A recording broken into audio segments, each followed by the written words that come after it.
జాతక చక్రంలో కొన్ని సందర్భాలలో మనకు శుభగ్రహ దశ నడుస్తున్నా కానీ ఆ దశ యోగించకపోవడానికి గల కారణం మనం గమనించినప్పుడు ఆ యొక్క గ్రహం అనేది ఉచ్చస్థానంలో ఉన్నప్పటికి కూడా అది యోగించదు. కారణం ఏందంటే ఆ గ్రహం ఏ నక్షత్రంలో ఉన్నదేందో ఆ నక్షత్రాధిపతి ఒకవేళ 6, 8, 12 స్థానాల్లో స్థితి పొంది ఉన్నట్లయితే ఆ యొక్క గ్రహము శుభగ్రహమై శుభస్థానంలో ఉన్నప్పటికి కూడా ఆ గ్రహ దశ ఆ జాతకునికి యోగించదు.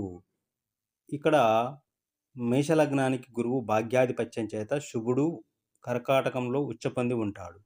ఇక్కడ యోగించాలి. కానీ ఈ గురువు పుష్యమి నక్షత్రంలో ఉన్నాడనుకున్నట్లయితే, పుష్యమి శని నక్షత్రం కాబట్టి, ఆ శని 6, 8, 12 స్థానాల్లో కొలువై ఉన్నప్పుడు, ఆ యొక్క జాతకునికి గురు మహాదశ నడుస్తున్నప్పటికి కూడా, ఆ దశ అనేది పూర్తిగా యోగించదు.